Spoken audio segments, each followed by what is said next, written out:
Hallelujah, hallelujah, hallelujah. शुक्रगुजारी से भरे हुए हम खुदावंद को जलाल देते हैं।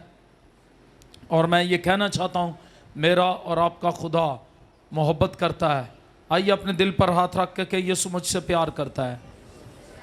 और साथ आप ये भी कहें, मैं भी यीशु से प्यार करता हूँ। आमीन। ऊंची आवाज में, मैं भी यीशु से प्यार करती हूँ, मैं भी यीशु से प्यार करता हूँ। भाइयों की आवाज हमेशा कम आती है, क्यों जी? सहमे हुए हैं?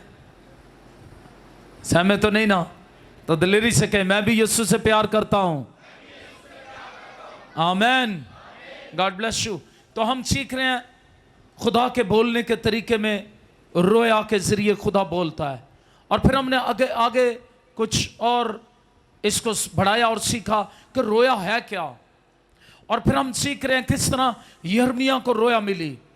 और फिर हमने सीखा किस तरह खुदा योशुआ को रोया देकर इस्तेमाल करता है। और योशुआ की जिंदगी में जो रोया की 10 खुसूसियात हैं, हम उनको सीख रहे थे। और हमने पिछली दफा योशुआ की जिंदगी की रोया की 4 खुसूसियात सीखी। और हम समझने के काबिल हुए हैं कि खुदा जब रहनुमाई करता आपकी, तो वो क्या खुसूसियात होनी चाहिए जिंदगी में, कलाम से हमें क्या सीखना है। और ये कि जिसे खुदा रोया अता करेगा, उसके अंदर कौन सी खुसूसियात होनी चाहिए। कोई कहेगा आमीन? तो मैंने बताया, रोया एक कीमती खजाना है, लिहाजा खुदा किसी को रोया अता करने के लिए बड़ा मुतात होगा। आप कीमती खजाना ऐसे ही किसी के हाथ में नहीं दे देंगे, बल्कि आप बड़े मुतात होंगे कि आप किसी के हैंड ओवर कुछ कर रहे हैं। और ये रोया भी इसी तरह है। और अगर ये कीमती खजाना कोई ना समझे, तो मैं आपको बताना चाहता हूं, खुदा भी रोया ऐसे ही किसी के हैंड ओवर नहीं करता। खुदा भी ऐसे ही किसी को रोया नहीं देता। वो फिर रोना और दांतों का पीसना ही होता है, रोया नहीं होती। आमीन। मेरी बात समझ रहे हैं? रोया में और रोना और दांतों का पीसना फर्क है। रोया एक बोझ है, रोया खुदा का कीमती खजाना है, विजन है। खुदा मुस्तकबिल के मुतल्लिक आपको बताता है, खुदा आपकी रहनुमाई करता है। लेकिन जहां पर झगड़े, रोस जाना, मैं अक्सर कहता हूं, बात बात पर नाराज हो जाते हैं लोग चर्चिस में, और वो ग्रुप बंदियां करते हैं, और वो अपनी सफाइयां पेश करते हैं। और वो ना सिर्फ खुद को बल्कि खुदा के खादमों को भी कभी कभी इन मामलात में उलझाए रखते हैं, और वो आगे नहीं बढ़ने देते कलीसिया को। ऐसे लोग कलीसिया के लिए खतरनाक हैं, जो बात बात पर नाराजगी का इजहार करते, जो बात बात पर ये जाहिर करते हैं कि उनके साथ शायद कोई अच्छा सलूक नहीं हुआ, या वो बात बात पर ये सोचते हैं कि मेरे साथ ना इंसाफी हो रही है, क्योंकि उनकी निगाहें खुदा की तरफ नहीं, इंसान की तरफ लगी होती हैं। और जब उनकी निगाहें इंसान की तरफ लगी होती हैं, मैं आपको बताना चाहता हूं, वो कभी खुदा की रोया को हासिल नहीं कर सकते। वो क्योंकि उनकी निगाहें जमीनी कामों पर, जमीन पर लोगों से इज्जत हासिल करने की तरफ लगी होती हैं, और वो नाराज होते हैं लोगों से। वो बात बात पर बिगड़ते हैं कलीसियाओं में, और खुदा की बादशाही का नुकसान करते हैं। मेरा नाम नहीं इश्तिहार चाया, मैं अक्सर बताया करता हूं, मेरा नाम इश्तिहार च नहीं देता, मेरी तस्वीर नहीं लगी इश्तिहार में। इन छोटी छोटी बातों से लोग बिगड़ते हैं कलीसियाओं में, नुकसान करते हैं कलीसियाओं का। और खुदा के खादमों को और रोया रखने वाले लोगों को कभी कभी वो आगे बढ़ने से रोकने की कोशिश करते हैं। लेकिन आज मैं आपको बताना चाहता हूं, रोया एक कीमती खजाना है। खुदा किसी को रोया अता करने के लिए खासा मुतात होता है। आमीन। खुदा बड़ी एहतियात करता है। जिस तरह आपकी पॉकेट में अगर 5,000 रुपया हो, तो मैं आपसे कहूं, इस छोटे बच्चे को दे दें, एंजॉय करे, टाफियां शाफियां खाए, आइसक्रीम खाए, क्या आप दे देंगे? बोले हां या नहीं? जी एल्डर राशिक साहब दे देंगे, क्योंकि आप बोलते कम है। जी एल्डर जवेद साहब, हाँ ना का जवाब दें, दे देंगे? नहीं, ऊंची आवाज में बताएं।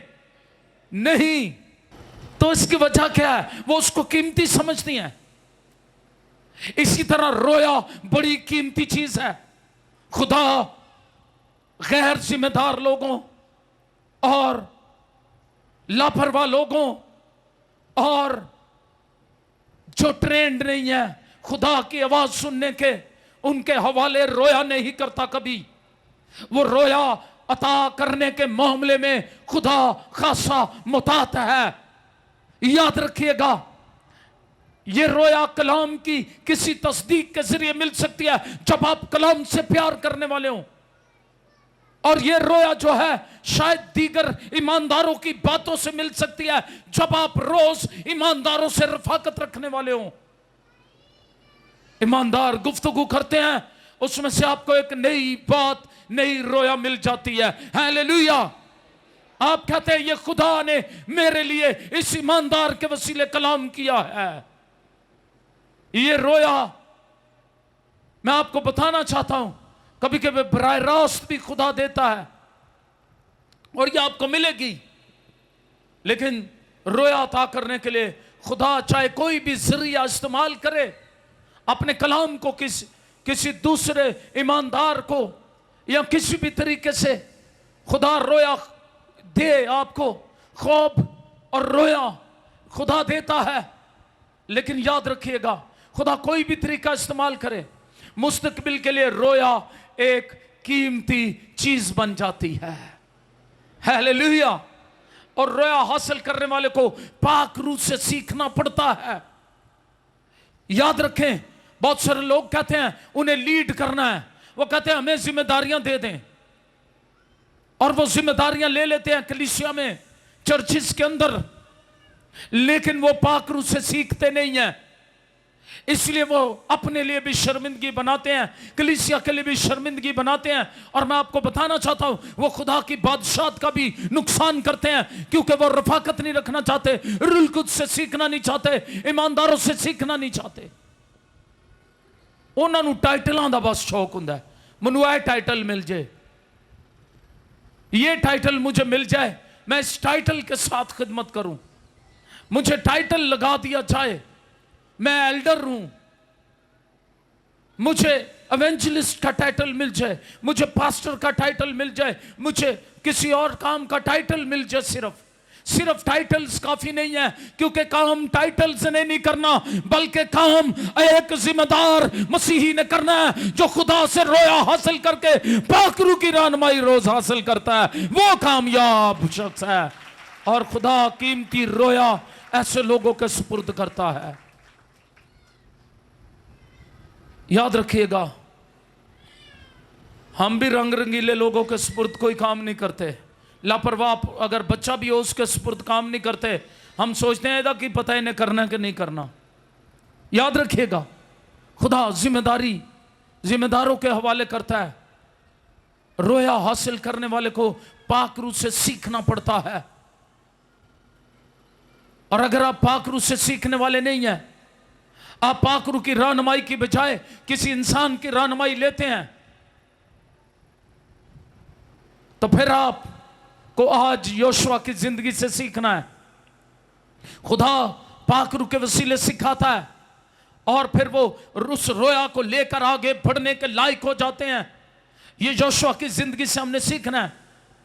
और किसी ने बड़ा जबरदस्त मुशाहदा किया कि वो शख्स जिसे खुदा अवाम में खुले तौर पर इस्तेमाल करता है, जिसे खुदा अपनी खिदमतों के लिए इस्तेमाल करता है, वो शख्स जिसे खुदा अपने जलाल के लिए रोया देकर इस्तेमाल करता है, खुदा उसे पहले पोशीदगी में तालीम देता है। हालेलुया। खुदा के कुछ पोशीदा मामलात होते हैं जिनमें से रोया देखने वाले को गुजरना पड़ता है। तो एक रोया रखने वाला शख्स जो है वो ऐसा शख्स है जिसे खुदा ने इस्तेमाल किया, और बेहतरीन मिसाल जो है वो जोशुआ की है। जोशुआ एक रोया रखने वाला शख्स था जिसको खुदा ने इस्तेमाल किया। यशुआ में बेहतरीन नमूना देता है कि किस तरह एक बड़ी रोया को लेकर आगे बढ़ा जा सकता है। वो पहले ही मूसा के माहिर हाथों में गुजरा था। और योशुआ की किताब के शुरू में हम देखते हैं किस तरह से खुदा उससे हम कलाम होता है और उसे खुदा बताता है कि किस तरह तुझे बुलाया गया है। वो पहले जानता ना था। आज भी मेरा ईमान है हर कौम और कलीसिया में तब्दीली का मौसम आता है। हालेलुया। खुदा अब एक बड़ी चेंज ला रहा है। खुदा कौमों और कबीलों को झंझोड़ रहा है रूह कुद्स के वसीले। और खुदा अपनी रोया उन लोगों के दिल में रखकर जो उसका बोझ रखते हैं, उसकी खिदमत का जिम्मेदार हैं, खुदा के साथ चलना चाहते हैं, कलाम के से रहनुमाई लेते हैं, दुआओं में झुकते हैं, रूह कुद्स से रहनुमाई लेते हैं। खुदा उन्हें पूरी दुनिया में इस्तेमाल करने के लिए तैयार कर रहा है। हालेलुया। ऐसे ही नहीं है जब बच्चा पैदा होता है इनू मैं पादरी बनाना है, फिर मां भी भुल जाती है, बच्चा भी भुल जाता है। फिर वो बच्चे की तरबियत किस तरह करते हैं। एक ये कहना तो बड़ा आसान है और मैं समझता हूं ये भी एक बड़ी गलती है। अगर आप कहते हैं और फिर आप परसू नहीं करते, अपने बच्चों पर ध्यान नहीं देते, उनकी तरबियत उस तरह नहीं करते जिस तरह आपने खुदा के हुजूर कहा था। जब हन्ना ने कहा तो फिर उसने तरबियत की। कोई कहेगा आमीन। मां बाप की यह जिम्मेदारी है। कभी कभी बड़ा चाह आंदा है किसी अच्छे पास्टर को देख लेते हैं, तैयार शार होए नू, टाई पाए होए नू, गड्डी ओदे कोल है, पादरी कोल, बड़ा अच्छा पास्टर है, यहाँ बड़ी खिदमतें कर रहा है, बड़ी खिदमत कर रहा है, खुदा उसके वसीले मौजज़ात करता है, जलाल ज़ाहिर करता है। और आप कहते हैं बस जब बच्चा पैदा होता है मैं भी इनू पादरी बनाना है, बगैर सोचे समझे। फिर बड़ा जू जू होने लगता है, फिर भूल जाते हैं उन्हें चर्च भी लेके आना है। ये याद रखें इन बातों को। खुदा चाहता हम तरबियत पाएं और खुदा का वक्त आ गया है कि वो कौमों कबीलों में कलीसिया में काम करे और कलीसिया के वसीले कौमों और कबीलों को तब्दील करे। आमीन। और मैं यहां पर कहना चाहता हूं खुदा ने जिस तरह जोशुआ को बताया वैसे ही हमें बताना चाहता है अपने कलाम से। और 10 खुसूसियात में हमने सीखा। पहली खुसूसियत पिछली दफा हमने क्या सीखी? रोया रखने वाला पेश नजर होता है, आगे देखने वाला होता है। रोया देखने वाला कभी पीछे मुड़ मुड़ कर नहीं देखता। जब वो मिस्र से निकले तो वो बरकत क्यों नहीं पा सके? वो वादा क्यों मुल्क में क्यों नहीं पहुंच गए मुकर्रर वक्त पर? वो इसलिए कि उनका ध्यान पीछे रहता था। वो बुड़बड़ाते रहते थे मूसा पर। आज भी बहुत से लोगों की जिंदगी में बुड़बड़ाहट है और वो बुड़बड़ाते रहते हैं चर्च सिस्टम पर, खुदा के खादमों पर, और वो उनकी जिंदगी से बुड़बड़ाहट नहीं निकली। और वो कहता है पहले तो ठीक था, पहले पास्टर भी ठीक था, पहले निजाम भी ठीक था, पहले ये भी ठीक था, क्योंकि हम थे, अब हम नहीं हैं, ये भी ठीक नहीं है, वो भी ठीक नहीं है। बुड़बड़ाहट उनकी जिंदगी का हिस्सा बन गया हुआ है। वो मिस्र से निकले, बुड़बड़ाए, पानी के लिए बुड़बड़ाए, तो खुदा ने चट्टान में से पानी निकाला। और नया अहदनामा बताता है वो चट्टान जो उनके साथ चलती थी वो मसीह था। हालेलुया। मसीह ने उनकी जरूरतें पूरी की तो भी बुड़बड़ाहट नहीं गई। आज भी बहुत से लोगों की जरूरियात, जिंदगी की जरूरियात यीशु मसीह पूरी कर रहा है, तो भी उनकी जिंदगी से बुड़बड़ाहट नहीं कभी जाती। और वो बुड़बड़ाते रहते हैं, बुड़बड़ाते रहते हैं। वो फिर बुड़बड़ाए। उन्होंने कहा ये हम क्या आ गया मूसा, तू हमें मारने के लिए, भूखा मारने के लिए ले आया। वहां मिस्र में तो गोश्त की हांडियां थी। आपको मालूम है वो गोश्त किस तरह खाते थे? वो गोश्त अपनी जाने देकर खाते थे। अगर आप हिस्ट्री पढ़ें, उनको पीटा जाता, मारा जाता, जुल्म किया जाता। और खरूज की किताब शुरू होते ही बताया गया उनके बच्चों को कत्ल कर दिया जाता, मार दिया जाता। मूसा को इसीलिए उसकी मां ने एक टोकरे में रखकर दरिया में बहा दिया ताकि ये कहीं बच जाए। कभी कभी लोग खुदा की रहमतों को याद नहीं करते, वो खुदा की मेहरबानी को याद नहीं करते, अच्छे दिनों को याद नहीं करते, वो बुरी बातों को याद करते रहते हैं। उन्हें याद नहीं कि वो गोश्त किस तरह मिलता था। तो अभी खुदा ने उनके इस बुड़बुड़ाने के बदले में आसमान से मन भेजा, कहा ये लो खाओ, मैं तुम्हारा बुड़बुड़ाने के जवाब में, तुम्हारे बुड़बुड़ाने के जवाब में तुम्हें मन से सूदा करता हूं। बुड़बुड़ाहट खत्म हुई? वो नहीं खत्म होती, क्योंकि उनकी जिंदगी का हिस्सा बन जाती है। वो फिर भी बुड़बुड़ाते हैं। उनके लिए बहरे कुलसुम दो हिस्से किया जाता है, उनके लिए सब कुछ मुहैया किया जाता है, लेकिन वो कभी मुतमिन नहीं होते खुदा से, खुदा के काम से। इसलिए वो उस रोया को जो खुदा उन्हें देना चाहता है, मुल्क कनान की रोया, उससे वो महरूम रह गए। चले तो रोया के लिए, बहुत से लोगों ने तौबा किया, बपतिस्मा लिया, चले हैं, लेकिन वो महरूम नजर आते हैं। वो इसलिए महरूम नजर आते हैं क्योंकि उन्होंने अपनी उस रोया के कीमती खजाने को, उस बोझ को अपनी जिम्मेदारी से पूरा नहीं किया, पाकरू से रहनुमाई नहीं ली, बाइबल मुकद्दस से रहनुमाई नहीं लेते, खुदा की हजूरी में वक्त नहीं देते। मैं आज आपसे कहूंगा, आगे बढ़ने वाले बने, पीछे मुड़कर ना देखें, मिस्र की हांडियों को याद ना करें। वो सब कुछ जुल्म था। खुदा की रहमतों को याद करें और आगे बढ़े। पौलुस कहता है जो कुछ पीछे रह गया मैं उससे भूल कर, छोड़कर आगे मंजिल निशान की तरफ, मसीह की तरफ बढ़ा हुआ जाता हूं। और जब हमने दूसरा इसका पॉइंट सीखा वो ये था कि रोया रखने वाला शख्स जो है वो कैसा होता है जी? किसी को याद है? अपनी मिरास को हासिल करता है। क्या करता है? अपनी मिरास को हासिल करता है। खुदा ने आपको मसीह के हम मिरास बनाया है, और मैं आपको बताना चाहता हूं, रोया रखने वाला शख्स अपनी मिरास को हासिल करता है। मसीह ने जो मिरास आपको दी है, हमेशा की जिंदगी, बरकतें, इब्राहिम की सारी बरकतें ये मसीह के वसीले से हमारी हैं।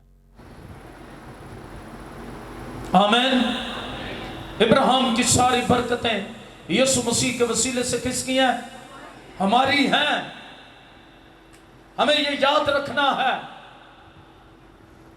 और जब हम याद रखेंगे हम उस मिरास को हासिल करने वाले होंगे। हालेलुया। तीसरी बात हमने देखी, रोया रखने वाला मुखालफत में दिलेरी रखता है, दिलेर रख होता है। यशवा पहले बाब की 5वीं आयत में खुदा ने उससे कहा तेरी जिंदगी पर कोई शख्स तेरे सामने खड़ा ना रह सकेगा। हालेलुया। ईमान रखें, कोई इब्लीस की कुव्वत, कोई इब्लीसी मंसूबा कामयाब नहीं हो सकता। कोई भी ऐसी खात जो आपकी रोया के खिलाफ है, अगर आप दिलेर होकर खड़े हो जाएं तो वो आपके सामने खड़ी नहीं रह सकेगी। इब्लीस के मंसूबे फेल हो जाएंगे जब आप खुदा के साथ खड़े होंगे। Hallelujah, hallelujah. और चौथी बात हमने सीखी, रोया रखने वाला जानता है खुदा उसके साथ है। कौन उसके साथ है? खुदा उसके साथ है। ये एक रोया रखने वाले शख्स की खुसूसियत यशवा की जिंदगी से बता रहा हूं। और यशवा को खुदा ने पहले बाब की 5वीं आयत में कहा जैसे मैं मूसा के साथ था वैसे ही तेरे। आज रोया रखने वाले शख्स को, खुदा के लिए काम करने वाले शख्स को याद रखना चाहिए, आपस में मुकाबलेबाजी नहीं है कि कौन बड़ा है कौन छोटा है। ये खिदमत तो मैं कर रहा हूं, तू मेरे मुकाबले में कैसे खड़ा होगा। वो आपस में एक दूसरे से लड़ रहे होते हैं। तो मैं खिदमत करना पाया, ऐ तो मैं एल्डर हाँ, वो भी एल्डर बन गया, तू मेरे मुकाबले च आ गया। एक दूसरे के मुकाबले में खड़े नहीं होना, याद रखिएगा। मेरे पीछे के एक दूसरे के मुकाबले में हम खड़े नहीं हो रहे। आप भी कहें, कैमरामैन भी, आप भी, साउंड वाला भी, एक दूसरे के मुकाबले में हम खड़े नहीं हो रहे। हम खुदा की खिदमत कर रहे हैं। हम खुदा की खिदमत में मुकाबले में नहीं, बल्कि इकट्ठे हैं। हालेलुया। कोई मुकाबला नहीं, ना एल्डरों का एल्डरों के साथ मुकाबला, ना कैमरेमैनों का मुकाबला आपस में, क्योंकि हम मुकाबला नहीं खेल रहे। मसीही चर्चिस में कभी कभी मुकाबला खेल रहे हैं। लीड करने वाले मुकाबला खेल रहे हैं, कलाम सुनाने वाले मुकाबला खेल रहे हैं। कभी कभी कलीसिया मुकाबले कराती है, अच्छा फलां पादरी ओदा मुकाबला ओदे नाल।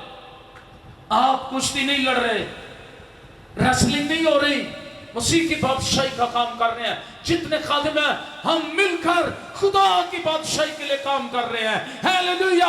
जितने लीड करने वाले हैं, जितने एल्डर्स हैं, जितने डीकन्स हैं, जितने खुदा के लोग हैं, वो खुदा की बादशाही के लिए काम कर रहे हैं। इब्लीस के इस मंसूबे को फेल कर दें। जितने चैनल्स हैं, हम मिलकर खुदा की बादशाही के लिए काम कर रहे हैं। हालेलुया। रोया रखने वाला जानता है उसको रूल कुछ की रहनुमाई में चलना है, उसको दुआएं करनी है, उसको रफाकत रखनी है कलीसिया के साथ, उसको कलाम सीखना है। अमाल 2 बाब पढ़े, कलीसिया इकट्ठी होती, फिर खुदा की हजूरी उनके दरमियान काम करती, फिर मौजे और निशान जाहिर होते। हालेलुया। हम मौजे और निशान चाहते हैं। लोग दुनिया में चाहते हैं, इकट्ठे नहीं होना चाहते, रूल कुछ की रहनुमाई नहीं चाहते, तालीम नहीं पाना चाहते, रफाकत नहीं रखना चाहते। हर रोज लिखा वो इकट्ठे होते। हमें इब्तदाई कलीसिया के नमूने की तरफ वापस आना है, अगर हम अपनी नस्लों की बरकत चाहते हैं। आमीन। कुछ लोग कह देंगे ने, असी तो जी वो जी घर च असी मजहबा बनाया था, दुआ करने। अच्छी बात है। यीशु मसीह ने कहा, जा कोठरी में चला जा और पोशीदगी में दुआ कर, ये अच्छी बात है, इसका एक वक्त है। लेकिन हर वक्त क्या कहा? हर वक्त कहा तुमने जमा होना है। और इब्तदाई कलीसिया ने इसकी प्रैक्टिस की। मखसूस जगह पर तुमने जमा होना है। क्या शराबी अकेले अकेले शराब नहीं पी सकते? बताएं मुझे। क्या पाउडरी अकेले अकेले पाउडर नहीं पी सकते? पी सकते हैं ना, वो पी सकते हैं, लेकिन क्यों नहीं पीते? मैं आपको बताऊं, इब्लीस नकल करता है खुदा के काम की। इब्लीस ने नकल की है, उनको इकट्ठा कर दिया है, क्योंकि इकट्ठा होने से क्या होगा? इत्तेहाद बनेगा, और जहां इत्तेहाद होता है वहां फेलियर नहीं होता। वो एक दूसरे अगर केले केले पिएंगे, किसी दिन वो छोड़ देंगे, लेकिन जब वो रफाकत में पीते हैं, एक दूसरे को दलेर करते रहते हैं, एक दूसरे की हौसला अफजाई करते हैं। नहीं नहीं पींदा जा, तेरे को नहीं तो मैं लिया देना। क्या ईमानदार एक दूसरे को रूह में दलेर नहीं कर सकते? मैं चाहता हूं आप इस असूल को सीखें, और अगर कलीसिया इस असूल को नहीं सीखेगी दुनिया में, तो मैं आपको बताना चाहता हूं आप खुदा की बादशाही का नुकसान कर रहे हैं। अगर आप रोया में मजबूत होना चाहते हैं, तो मैं आपको बताना चाहता हूं खुदा में बढ़ना शुरू करें, रफाकत ना छोड़ें। आगे जाकर पौलुस रसूल कहते हैं कि जमा होने से बाज। तो इतने किन्ने ने जड़े अपने अपने ईमानदार कहते हैं कभी जमा नहीं हुए कलीसिया नाल दुआ च। मैं कैसे मानूं वो ईमानदार है? मेरा तो खुला चैलेंज है, क्योंकि ये चैलेंज मेरा नहीं, इस कलाम का चैलेंज। आप इस कलाम के खिलाफ अपने नजरियात को ज्यादा सपोर्ट कर रहे हैं बनिस्बत खुदा के कलाम के, और आप खुदा के कलाम के खिलाफ खड़े हैं। आप समझते हैं आप ईमानदार हैं, लेकिन आपने अपने असूल बनाए हैं, खुदा के कलाम के असूल नहीं है। मैं आज कहूंगा इस खुदा के कलाम के असूल पर खड़े हो जाएं। पोशीदगी की दुआ एक वक्त है, लेकिन जमा होना हर रोज का वक्त है। आमीन। खुदा ये चाहता है, खुदा चाहता है हम जमाओ, रोया को रोज पढ़ाएं, उसको दोहराएं, उस पर काम करे, रहनुमाई मांगे मिलकर खुदा के पाक रूह से। Hallelujah, hallelujah. यीशु मसीह को मालूम था इंसानी याददाश्त जो है वो शॉर्ट टर्म की है।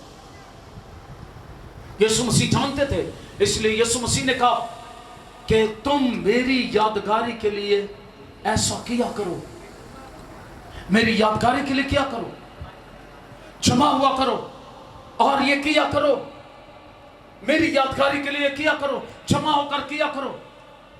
क्यों कहा? यीशु मसीह जानते थे अगर ये जमा होकर ये नहीं करेंगे तो वो भूल जाएंगे कि उनके मसीह ने कभी कफारा दिया था।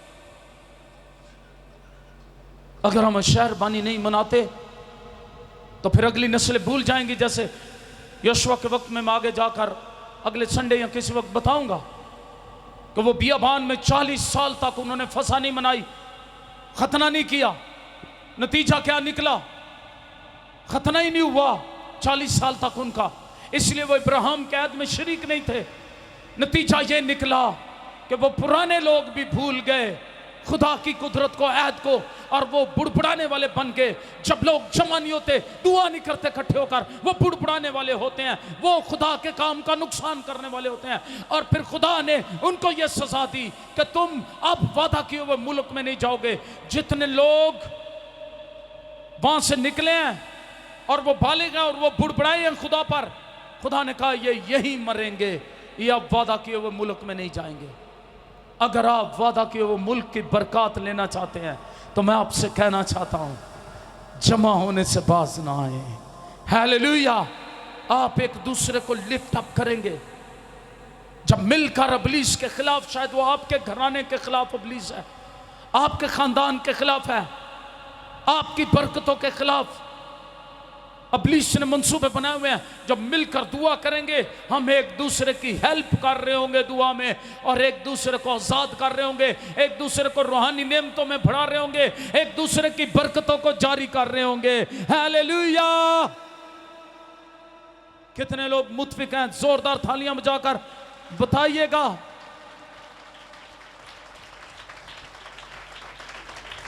और रोया रखने वाला रहनुमाई की जुर्रत रखता है।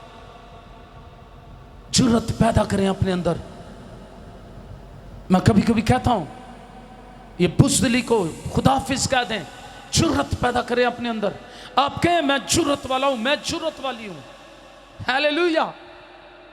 जुर्रत पैदा करें। ये जुर्रत खुदा ने दी है। यहोशू की जिंदगी से सीखें। यहोशू पहला बाब 7वीं आयत मुकद्दस पढ़े मेरे साथ मिलकर। यहां पर लिखा है, तू फक्त मजबूत और नहायत दिलेर हो जा कि एहतियात रख के उस सारी शरीयत पर अमल करे जिसका हुक्म मेरे बंदा मूसा ने तुझको दिया। उससे न दाहिने मुड़ना न बाएं, ताकि जहां कहीं तू जाए तुझे खूब कामयाबी हासिल हो। आमीन। मजबूत हो जा, दिलेर हो जा, नहायत, थोड़ा दिलेर नहीं, नहायत दिलेर हो जा। खुदा हाफिज कर दे बुज़दिली को और खौफ को। अब इसका मतलब है यहोशू के अंदर खौफ था और वो खौफ से भरा हुआ था, वो बुज़दिली से भरा हुआ था शायद, और वो सोच रहा था ये कैसे होगा सब कुछ। वो सोच रहा था मैं कैसे इनको मुल्क मौदा में लेकर जा सकता हूं। और वो सोच रहा था, हला खुदावंद ने नून के बेटे यहोशू को आइंदा की जिम्मेदारी सुपुर्द की। इस्राएल के मुल्क का वादा किया गया था, लेकिन जरूर था वो इस पर जनूब में नजफ से शुमाल में लुबनान तक और मगरब में बहीरा रूम से मशरक में दरियाए फरात तक काबिज हो। लाजिम था कि यहोशू मजबूत और दिलेर हो ताकि वो नजफ से लेकर लुबनान तक कब्जा कर सके और मगरब में बहरे रूम से लेकर फरात तक कब्जा कर सके। इसके लिए लाजिम था वो मजबूत हो। खुदा ने आपकी हदों को बढ़ाया है और वो आपको कब्जा करने के लिए आपको खुदावंद यीशु मसीह अपनी बादशाहत में आगे बढ़ने के लिए कहता है, मजबूत हो जाओ, दिलेर हो जाओ, हौसला रखो। Hallelujah, hallelujah. और क्या है? लाजिम था यहोशू मजबूत, दिलेर और फरमाबरदार हो। जब हमारे दिल में खुदा का कलाम हो, हम उस पर अमल करें तो हमें अच्छी कामयाबी की जमानत दी जाती है। खुदा ने यहोशू से 3 बार कहा कि मजबूत हो जाओ और हौसला रख। 6ठी आयत में, 7वीं आयत मुकद्दसा में और फिर 9वीं आयत मुकद्दसा में 3 बार कहा। शायद उस वक्त यहोशू के लिए आइंदा इतने बड़े काम, एक बड़ा काम उसको करना था। आपको बादशाही का बड़ा काम करना है, आपको अपनी नस्लों के लिए एक बड़ा नमूना बनना है। कलाम कहता है जब खुदा का रूह तुम पर नाजिल होगा, तुम्हारे जवान रोया, तुम्हारे बूढ़े खुदा के जलाल का ख्वाब देखेंगे। हालेलुया।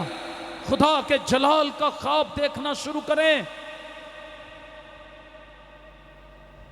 एक कभी पूछा नहीं जाएगा तू किन्नियां सब्जियां ढोइयां सन, क्या क्या तूने किया।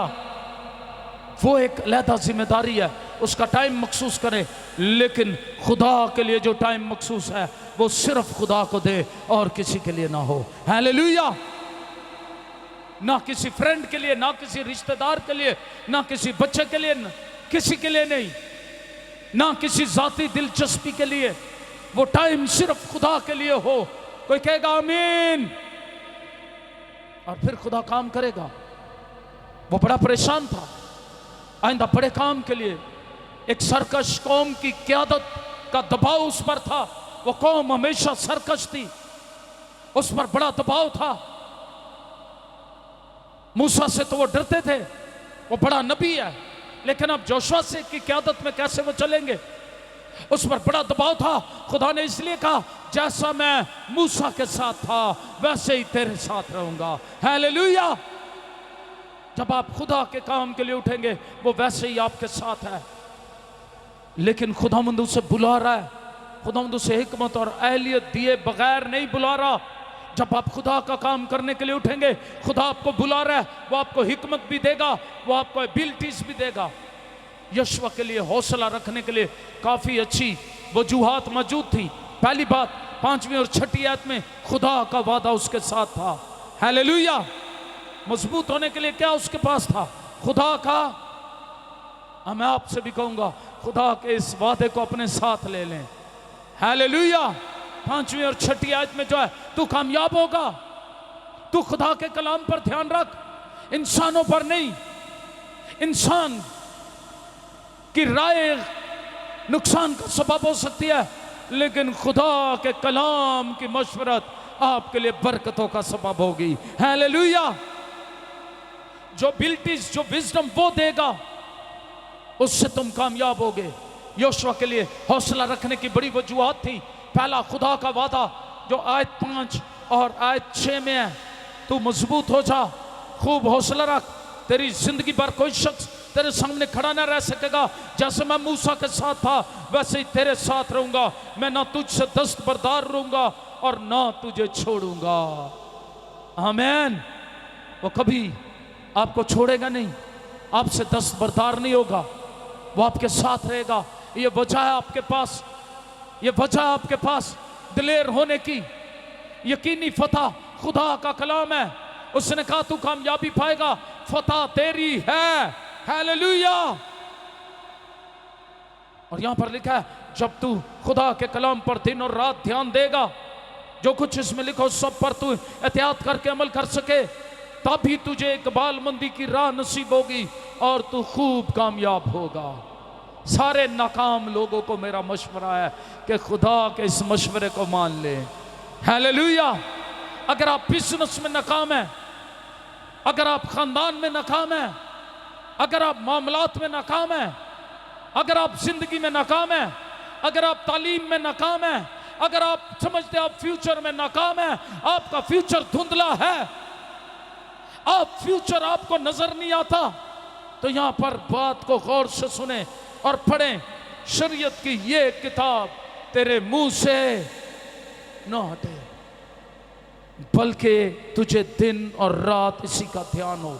ध्यान का इब्रानी में मतलब है खुदा के कलाम की दोहराई करता रहे। क्या करता रहे? खुदा के वादों की दोहराई करता रहे। खुदा के वादों को याद रख, वादों को ना भूल। वो तुझसे हरगिज दस्तबरदार नहीं होगा, तुझे कभी नहीं छोड़ेगा जब तू उसके साथ चलेगा। आमीन, आमीन, और यहां पर लिखा है ना दाएं मुड़ना ना बाएं, और यहां पर लिखा है मजबूत हो, हौसला रख। क्या कर? मजबूत हो और हौसला रख। फतह यकीनी है, खुदा की हजूरी आयत 9 में मिलती है। आइए जरा देखें, आयत 9 में खुदा की हजूरी है। क्या मैंने तुझको हुक्म नहीं दिया?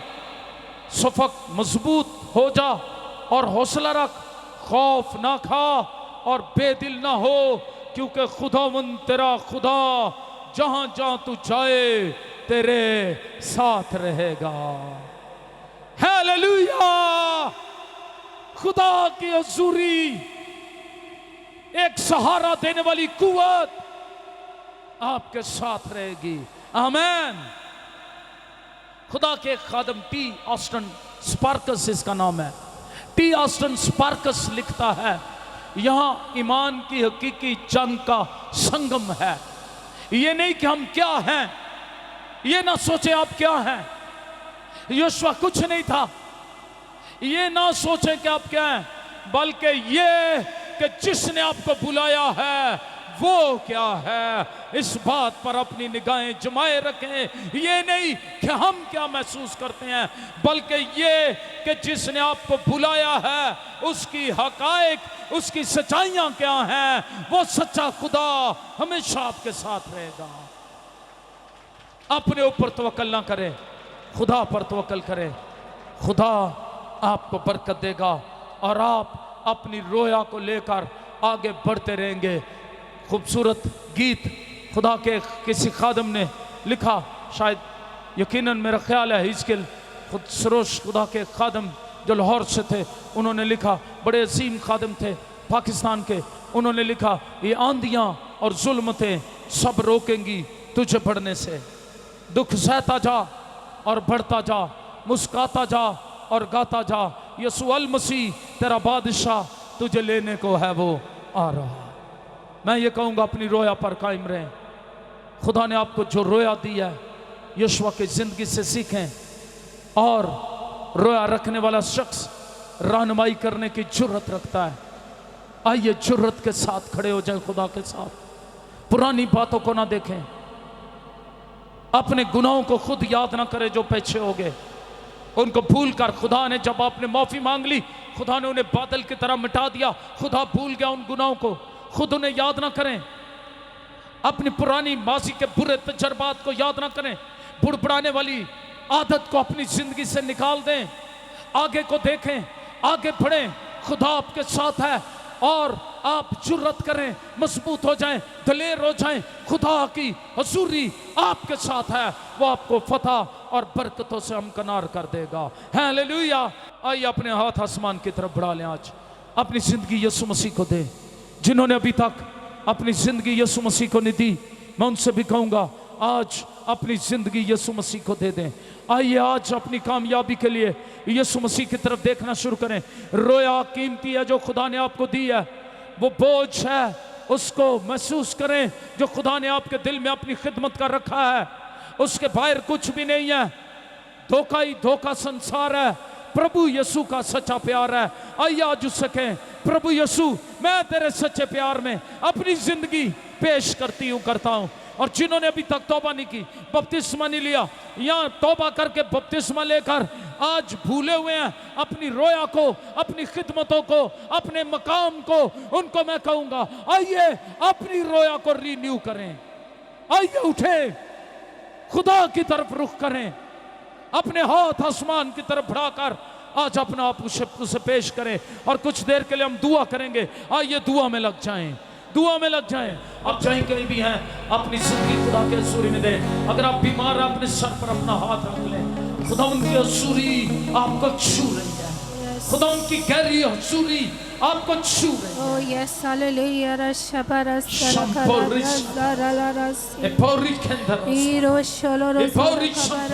खुदा उन दरखास्तों के लिए दुआ करते हैं, खुदा जो तेरी हजूरी में पेश की गई हैं।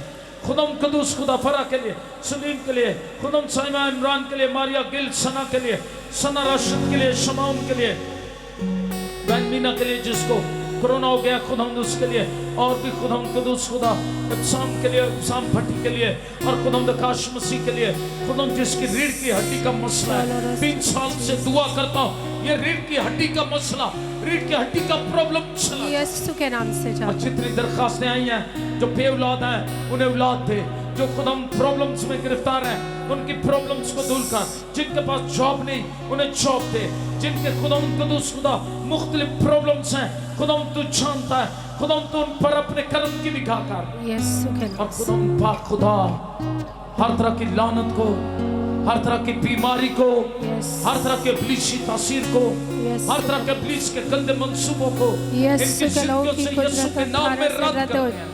जितने लोग खुदा नबी तेरी हजूरी में हैं वो अपने सरों पर अपने हाथ रखे हुए हैं, उनकी हर तरह की बीमारी, हर तरह का रोग, हर तरह की लानतें, यीशु के नाम से बीमारियां इन बदनों में से, जिंदगियों में से जाती रहे।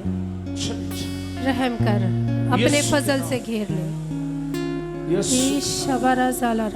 और मैं दुआ करता हूँ खुदा कदूस तारीकी की कुव्वतें इनके खानदान और घरानों को छोड़, तुझसा कोई नहीं यीशु मसीह अपनी कुदरत से जिंदा खुदा की कुदरत को जानने वाले हो, खुदावन कदूस खुदा तुझ पर ईमान रखने वाले हो। लानते तारीकी की कुव्वतें यीशु के नाम में उन्हें रद्द करते हैं इन जिंदगियों और खानदानों से। हर तरह की बीमारियों को, हार्ट का प्रॉब्लम, जिगर का प्रॉब्लम, गुर्दों के प्रॉब्लम को, हेपेटाइटिस की बीमारी को, हर तरह की बीमारियों को, पथरियों और रसोलियों को यीशु के नाम में डांटते हैं और ये बीमारियां और लानतें चली जाए। यीशु के नाम, टीबी की बीमारी चली जाए, यीशु के नाम, प्रॉब्लम चली जाए, यीशु के नाम, ब्लड प्रेशर की बीमारी चली जाए, in the name of Jesus Lord हर तरह की लानतें चली जाए यीशु के नाम से। हर तरह की बीमारियों को डांटते हैं यीशु मसीह के नाम से। हालेलुया। दुआ करते हैं खुदा उन तेरा फजल वाला हाथ इन जिंदगियों पर पड़ा रहे। यस, ये शिफाएं पाएं गवाहियां दे यीशु के नाम में। तेरे लहू की धारा इन पर आए। आमीन। बर्रे के खून की कुदरत से हर एक जादू टूने की तासीर, लानती और बीमारियां और उनके श्राप यीशु मसीह के खून की कुदरत से, बर्रे के खून की कुदरत से, खुदा के बर्रे यीशु मसीह के खून की कुदरत से इन्हें रद्द कर देते हैं, रद्द करते हैं। ये जिंदगियों पर से शिफाएं जारी। यस, जिनके बिजनेस में बरकत नहीं उनके बिजनेस में बरकत आए। काम काज जो कर्ज की कारोबार लानत के नीचे हैं उन्हें आजाद कर। यीशु जो के नाम नशा से। करते हैं उन्हें नशा की लानत से आजाद कर। आमीन। जो बीमारियों में घिरे हुए हैं उनकी बीमारियां चली जाएं। आमीन।